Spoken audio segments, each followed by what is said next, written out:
नमस्कार, नमस्ते, good evening. मातुश्री foundation के फेसबुक पेज से मातुश्री फाउंडेशन की पूरी टीम की तरफ से आप सभी का स्वागत है।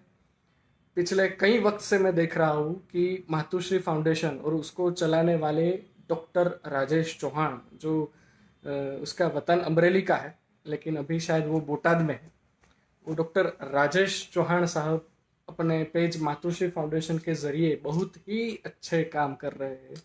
कई बड़े बड़े लोगों को, विद्वानों को वो ऐसे फेसबुक लाइव वीडियो सेशन के लिए बुलाते हैं और उनसे बहुत ही अच्छे अच्छे विषयों पर कितनी गहन बात और चर्चा होती है, मुलाकात होती है। और कई लाइव वीडियो सेशन में तो राजेश चौहान भी 1-to-1 इंटरव्यू करते हैं।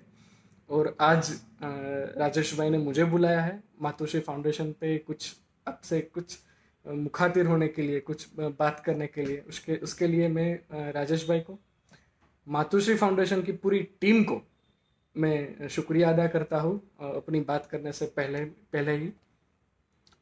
और सीधे ही हम आज की बात शुरू करते हैं। शायद ज़्यादातर ऑडियंस गुजराती होगी, लेकिन मुझे पता चला है कि इस पेज को फॉलो करने वाले कई नॉन गुजराती लोग भी हैं, इसीलिए मैं आज हिंदी में बात करूंगा। हिंदी, इंग्लिश, गुजराती जैसे हमारा मूड आएगा ऐसे वैसे हम रखेंगे। तो आज का टॉपिक है, कभी कोई गलत नहीं होता। कोई कभी गलत नहीं होता। तो जब हम ऐसा बोलते हैं कि कोई कभी गलत नहीं होता, तो हम क्या कर रहे हैं, हम क्या बोल रहे हैं? एक मायने से देखा जाए, इसका इसका हम भावानुवाद करें, ट्रांसलेशन करें कि कभी कोई गलत नहीं होता, क्या उसका अर्थ यह है कि चोर भी सही है, डाकू भी सही है, बलात्कारी भी सही है, आतंकवादी भी सही है, जो गुनहगार है वो भी सही है, जो गलत कर रहे हैं वो भी सही है, जो हमको बहुत नुकसान पहुंचा रहे हैं, हमको दुखी कर रहे हैं वो भी सही है?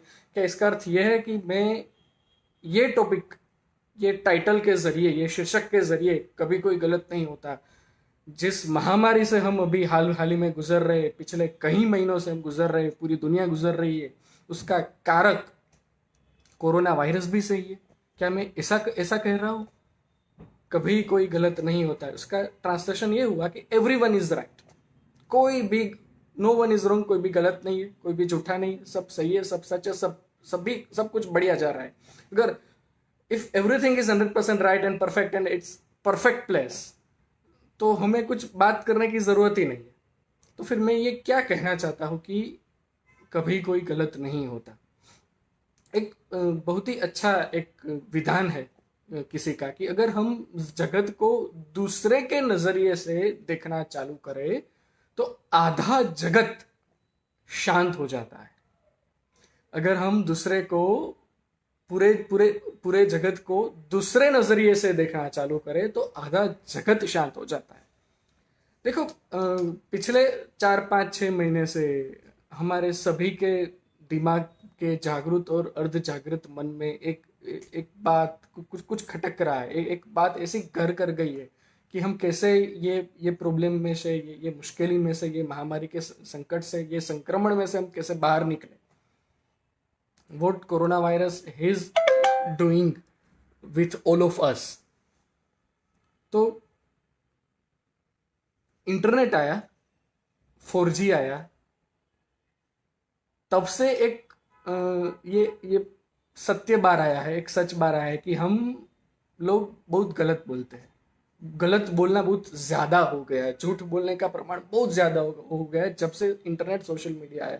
उसमें मैं भी आ गया, सब आ गया, पूरी दुनिया बहुत गलत बोलती है। और ऐसे माहौल में एक सच, पिछले 4 महीनों में मैंने देखा, एक सच बहुत वायरल हुआ। एक ही सेंटेंस था, एक ही विधान था, लेकिन वो बहुत वायरल हुआ और लोग अग्री हुए। लोगों ने उन पे सहमति दिखाई।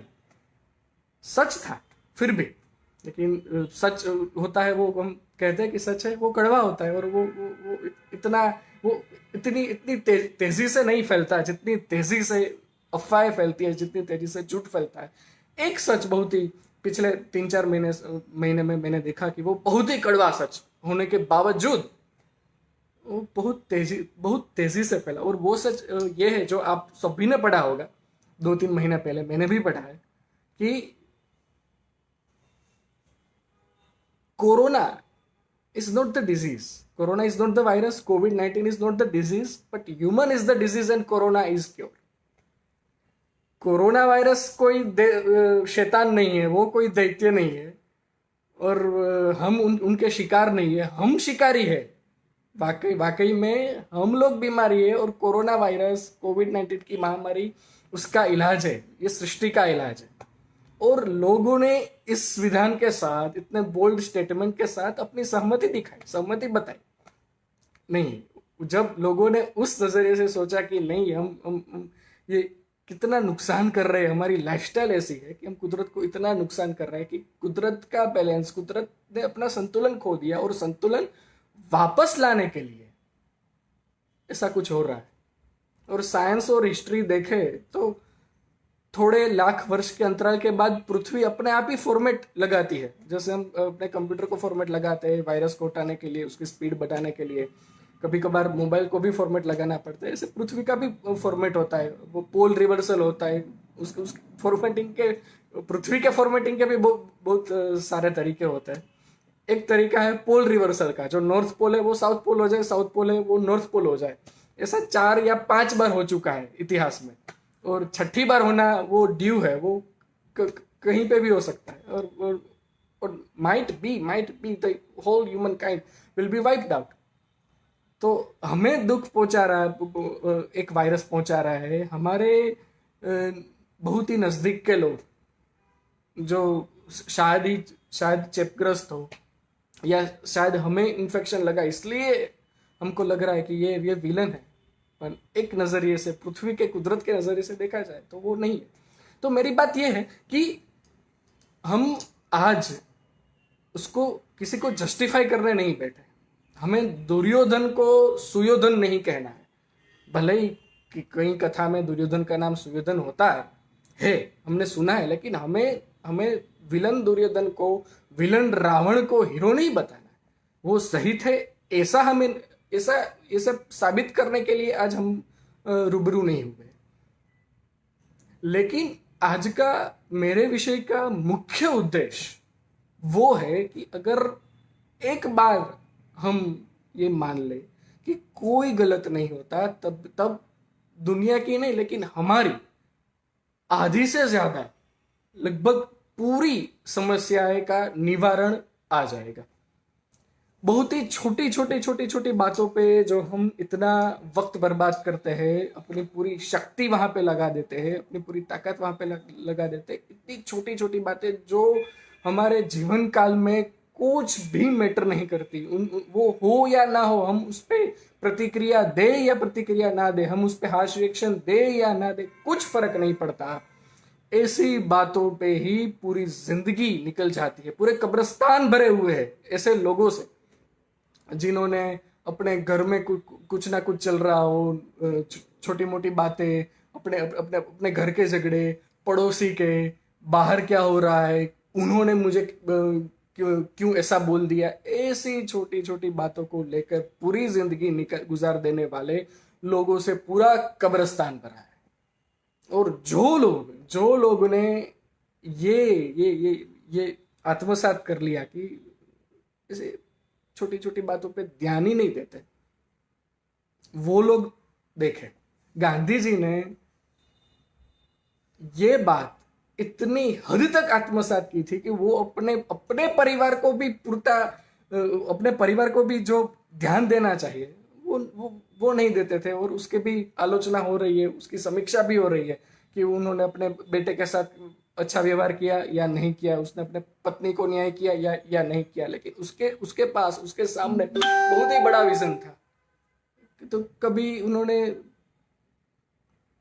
जो अपने विजन के आड़ में, अपने उसको विजन को जो वहां पे पहुंचना है, उस पे बाधा बने, ऐसे कोई बात को उन्होंने कभी भी महत्व नहीं दिया।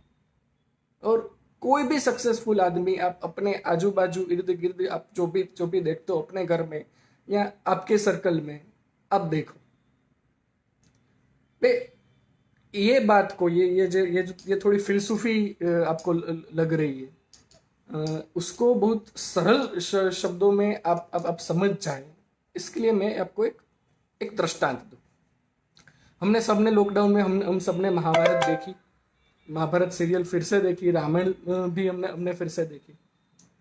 महाभारत में हमारे लिए तो दुर्योधन विलन है, Dhritarashtra is the sympathiser of the villain, main villain of Mahabharata. Mahabharata का युद्ध समाप्त हो चुका था, पांडव पक्ष जीत गया, कौरव सब मर गए। जब राज्याभिषेक नहीं हुआ था युधिष्ठिर का, तब उसके पहले भीम और अर्जुन, इन दोनों में चढ़बड़ हो गई, इन दोनों में अनबन हो गई, वो दोनों लड़ने लगे।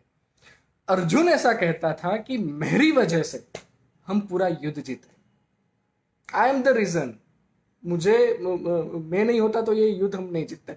और तब भीम ने सामने ऐसी बात रखी कि नहीं, युद्ध तो मैंने जीता है, मेरे कारण हम जीते, सारे के सारे कौरवों को मैंने मारा था, सारे के सारे कौरव मेरी वजह से मर गए। द्रौपदी की जो प्रतिज्ञा थी कि मैं दुशासन के छाती के लहू से अपना केश दूंगी, वो मैंने पूरी की।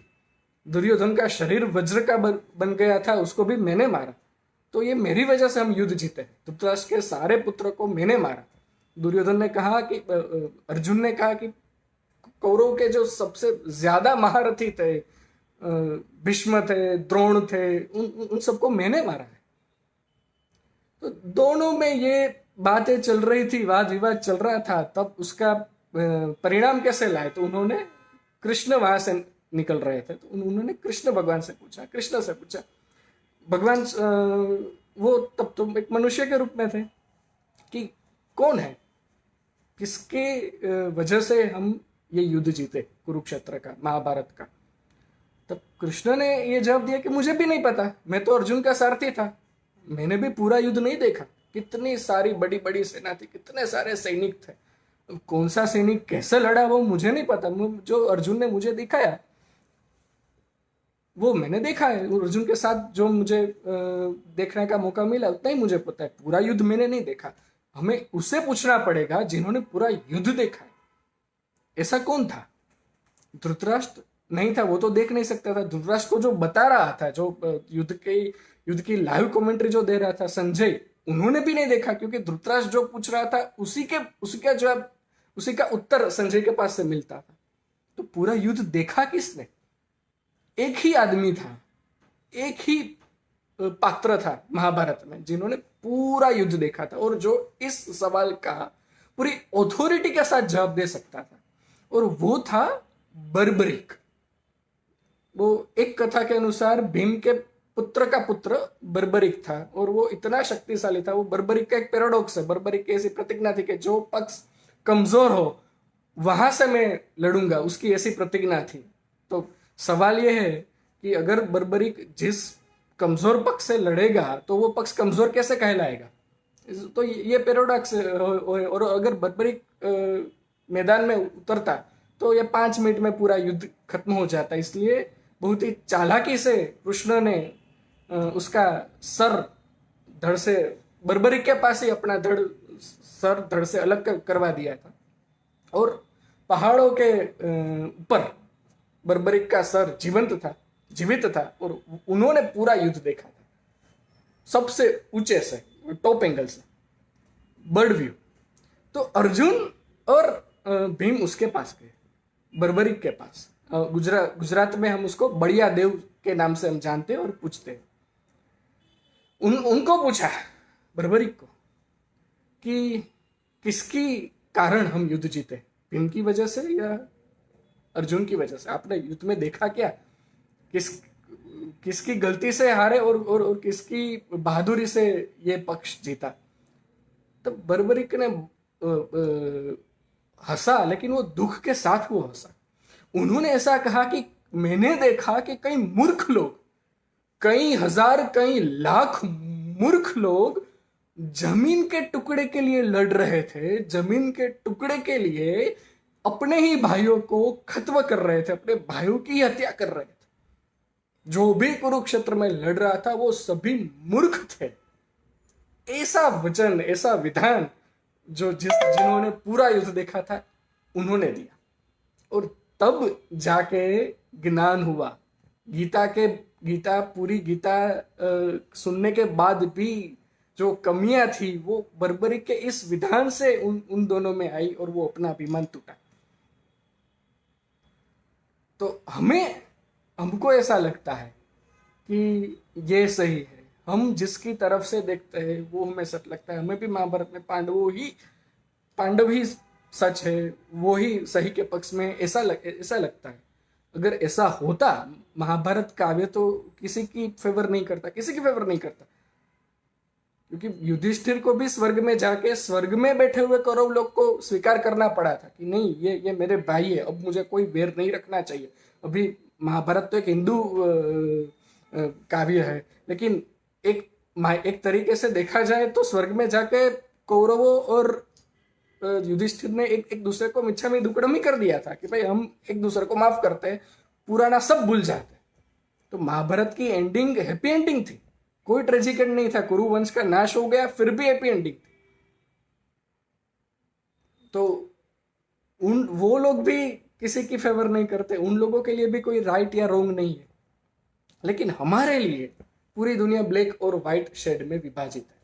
हमारे लिए हमें अपनी गलतियां शायद ही कभी दिखती है, तब दिखती है। हमारी गलतियों की अनुभूति हमें तब होती है जब उसका परिणाम बहुत ही खराब आए।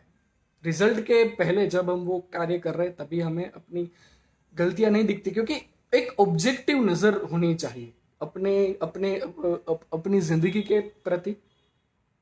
हम कुछ भी कार्य कर रहे हैं उसके प्रति जो एक ऑब्जेक्टिव नजर हमारी होनी चाहिए कि लोग नहीं कहते कि मैं ही क्यों, मेरे साथ ही ऐसा क्यों हुआ, मुझे ही कैंसर क्यों हुआ, मेरा ही पैर क्यों टूटा, मेरे साथ ही अन्याय क्यों हो रहा है, मुझे ही ऐसा क्यों सुनना पड़ता है। ये जो मैं आता है ना, मेरे साथ ही क्यों, मैं ही क्यों। ज्यादातर ज्योतिष लोग आपको ये विधान आपको देंगे, ये कमेंट आपको देंगे कि आप तो है बहुत अच्छे। ज्यादातर ज्योतिष अब आप देखना, किसी भी मॉल में भी बैठे होते हैं ज्योतिष लोग। हम उसकी टीका नहीं कर रहे, उसकी आलोचना नहीं कर रहे, लेकिन ये मेरा एक निरीक्षण है कि मॉल में भी बैठे होते, 50 रुपए में भी आपको आपका हाथ बता के ज्योतिष कहते हैं, और आपको अच्छा लगने के लिए ये एक कॉमन विधान है कि आप बहुत अच्छे लोग आदमी हो, बहुत ही अच्छे इंसान हो, लेकिन आपके आजू बाजू के लोग आपको समझते नहीं है। और हाँ, हमको ऐसा लगे ये सच बोला, मुझे कोई नहीं समझता। हर एक को ऐसा लगता है कि मुझे कोई नहीं समझता।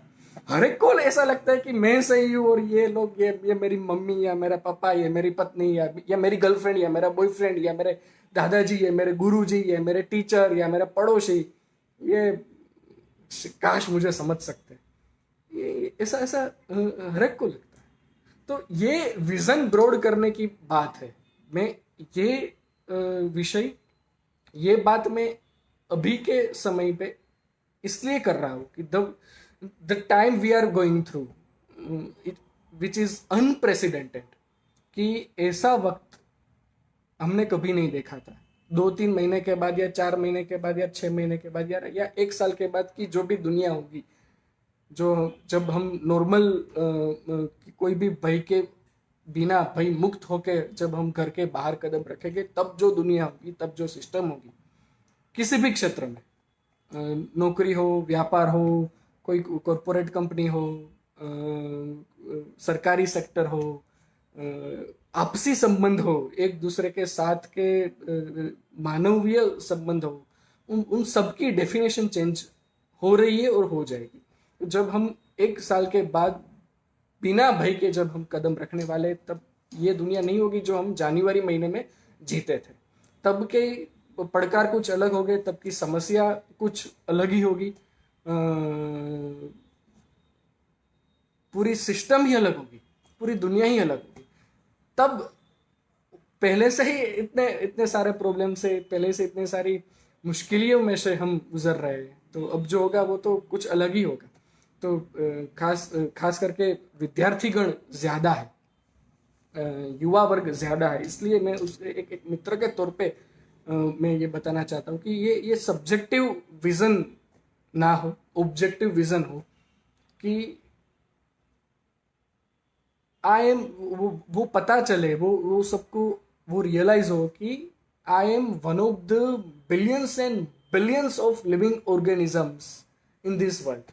हम उसमें से एक लौते हैं, इसे हमारे जैसे दूसरे 8 अरब इंसान जी रहे हैं, और पूरी मानव जात के अलावा तो there are billions and billions of living organisms. तो सभी के अपने सभी के अपने अपने अपने कुछ कुछ कुछ कुछ कुछ कुछ रहता है। शिकार भी अपनी अपनी नजरिए से सही होता है, शिकारी भी अपने नजरिए से सही होता है। तो ये एक बखत एक बार अपने आप में वो बात आ जाए कि गलत नहीं होते लोग, उनके, इसका अर्थ ये नहीं कि हम अन्याय सहन करें, इसका अर्थ ये नहीं कि हम जो गलत हो रहा है, अपने को आपको नुकसान हो रहा है, या देश को या समाज के लिए जो सही नहीं है उसको हम चुपचाप सहन कर जाए। लेकिन इससे शक्ति बहुत बढ़ती है, ये नज़रिए से शक्ति बहुत बढ़ती है, ये नज़रिए से सामने वाले का पर्सपेक्टिव अपने आता है, इसके नज़रिए से पॉइंट ऑफ व्यू की ब्रॉडनेस बहुत बढ़ती है। लेकिन होता क्या है कि एक शेर है, बहुत अच्छा, किसका शेर है वो मुझे पता नहीं, लेकिन शेर ऐसा है कि कोहनी पे टिके हुए लोग, कोहनी पे टिके हुए लोग, टुकड़ों पे बिके हुए लोग, कोहनी पे टिके हुए लोग, टुकड़ों पे बिके हुए लोग करते हैं बरगद की बातें, करते हैं बरगद की बातें, ये गमले में उगे हुए लोग। तो कौरव भी, महाभारत ही मेरे दिमाग में घूम रहा है, कौरव थे वो भी गमले में ही सभी का जन्म हुआ था ना, लेकिन उसको चाहिए था क्या, पूरा राज्य। तो हम सभी का एक साइज का, एक पर्टिकुलर साइज का, छोटा या बड़ा या बहुत छोटा या थोड़ा थोड़ा ज्यादा बड़ा, कोई ना कोई गमला होता है, लेकिन हमें दिखाई देता है सिर्फ बरगद। तो ऐसे तो कई दृष्टांत की हम बात कर सकते हैं कि आदमी वहीं पे सही सही भी है, गलत भी है।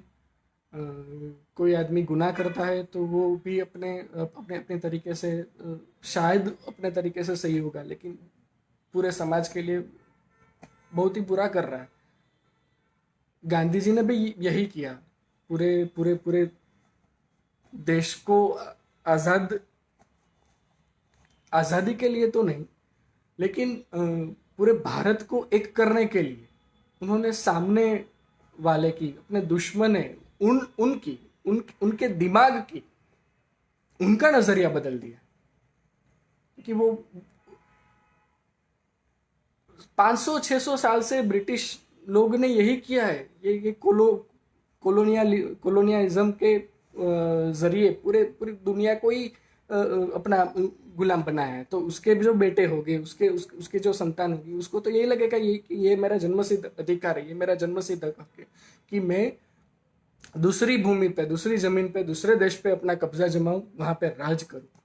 तो जिन बच्चों ने वही देखा है बचपन से, 500-600 साल से अंग्रेज लोग यही करते आए थे, ब्रिटिशर यही करते आए थे, तो उनके संतान को तो यही सत्य लगेगा कि यही सच है, ऐसा ही लगेगा। तो उसका नजरिया उन्होंने बदला कि जो आप कर रहे हैं वो गलत कर रहे हैं। वो अगर उसका हार्श रिएक्शन तुरंत आता कि उन्होंने एक्शन दिया और उसका मैं तुरंत ही न्यूटन के नियम के अनुसार मैं उसका रिएक्शन दूं, हार्श रिएक्शन दूं, उसका कुछ परिणाम नहीं आता। तो बहुत सारी बातें कर सकते हैं, लेकिन इतना ही मैं कहना चाहूँगा। मैं अपनी बात अभी समाप्त कर रहा हूँ। मैं आखिर में मैं सॉरी यस आखिर में मैं इतना ही कहना चाहूँगा कि हो सके तो दिन में एक बार जो हमारे साथ, हमारी बात के साथ कॉन्ट्राडिक्ट करते हो, उसकी जगह पे अपने आप को एक बार रख के सोचिएगा। अगर अपने आप को उसकी जगह पे, उसका पॉइंट ऑफ व्यू को नजर रखते हुए, उसको ध्यान में लेते हुए, उसके बाद भी अगर तुमको लगता है कि नहीं ये गलत हो रहा है, तब तब कुछ एक्शन लेना। बाकी कोई उसकी कोई आवश्यकता नहीं, कोई जरूरत नहीं है कि हम ऐसी छोटी छोटी बातों पे भी रिएक्शन दें, क्योंकि काम बहुत ज़्यादा है, काम बहुत ज़्यादा बढ़ गया है। हमें पता चल गया है कि how weak we are, how underdeveloped we are.